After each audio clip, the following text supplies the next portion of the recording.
Well, we're going to sort Ava's dirty, snotty nose out in a moment with the Baby Nose Clear nasal aspirator. As you can see, she's not particularly happy because she's hungry and she can't actually have anything to eat because she can't breathe because she's all blocked up. So don't worry, Ava, we're going to sort it out, okay?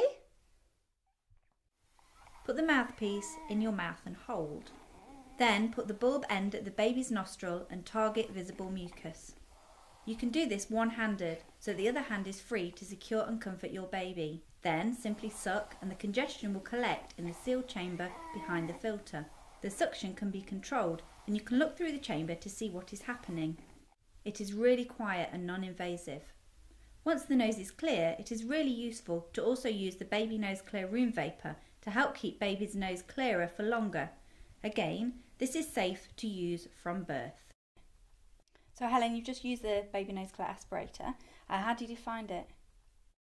I found it very good, yeah. I mean, I've just given her a bottle and I've put her down and she's gone off to sleep, no problem. So it's worked. Brilliant, so it's really relieved the congestion, hasn't it? Yes. Fantastic. So you've got a few questions for me. So do you want to fire away and I'll answer them? Yeah. From what age can you use it from? It was invented by a lady who had premature triplets, so of course their little noses are very, very tiny. So because it doesn't go into the nose, it can be used from birth and all the way through until they're sort of, 2 to 4 years old, which is when they can blow their noses. How long will the aspirator last for? As long as the baby needs it. As I said, when they're about 2 to 4 years old, they can start blowing their nose. And so if you can't catch them, they can blow into a tissue. So that's how long it lasts really, as long as your baby needs it. Can you suck too hard on it? No. There's it's been developed so you can especially not, there's no way you can possibly suck, so it's completely safe. And obviously it's had so many tests so it's safe to use on all ages and you can't suck too hard. Do you need to use saline before you use it? Usually if the mucus is all kind of runny and tacky, it's absolutely fine to just use the aspirator straight away. But sometimes if it's a bit crusty, earlier on Ava's was a little bit crusty. If you can use a few drops of saline then, it sort of softens it, and then you can use the aspirator straight away afterwards, and that will help clear it a lot better. When's the best time to use it? Well, obviously, like you've just said, if she's just about due for a feed, you can use it then, because obviously that makes feeding a lot easier, because when she's trying to drink a bottle and breathe through her nose, it just doesn't work. And earlier on she was kind of gulping, wasn't she, because she couldn't breathe at the same time.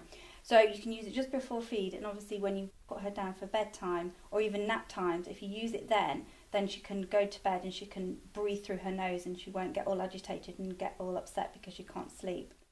How do you clean it?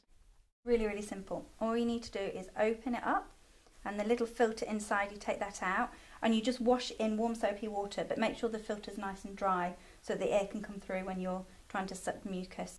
And then put it all back together again and it's ready to go again. So really simple, doesn't need sterilising. And the only reason you would sterilise it if you were using it, say you had twins for example, you can sterilise it in between the twins obviously, so you're not giving the other twin the cold. So that's easy peasy. Remember how awful you feel when you've got a cold, and your baby feels exactly the same, if not worse, because they can't help themselves. So remember to give your baby lots more cuddles, try and keep into a routine, and use all the Baby Nose Clear products when your baby's going for a nap or when it's bedtime, so that your baby has a really, really good night's sleep. And then of course sleep is healing, and they really, really need their sleep when they're ill. So sweet dreams everybody, and I hope everyone gets some sleep.